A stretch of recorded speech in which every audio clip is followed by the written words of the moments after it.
about your dad, by the way. Uh, Winning as many games and in the Texas Hall of Fame, does he ever give you a thought swing-wise, or do you go somewhere else? Yeah, I mean, he has his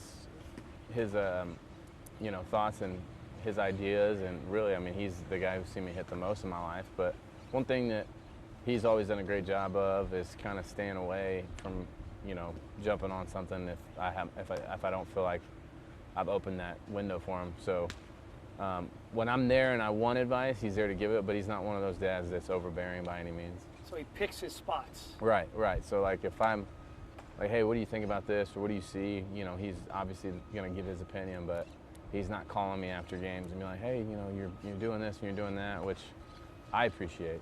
Yeah, Keith Hernandez's dad used to say, or Keith Hernandez's dad would watch his son in California when Keith played here on satellite, and Keith said he could almost feel his dad's eyes, through the screen, and it kind of freaked him out because his dad was kind of overbearing. So you're fortunate in that. Yeah, I am. I mean, I can imagine that being troubling for some sons and maybe even dads who aren't coaches who just overstep their boundary. But I've been fortunate he hasn't done that with me.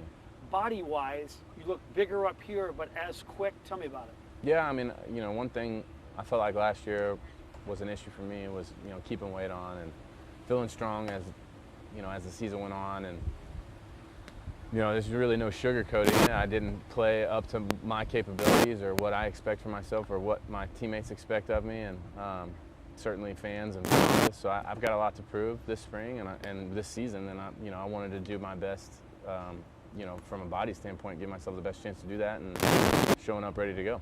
Is there a number you can give us in terms of increase in weight or reduction in body fat, or what are you? I'm probably the same body fat, but I probably put on 5 pounds of muscle, which feels good, and my weight's up. I'm probably 216 and usually weighing like somewhere in the 205 range. So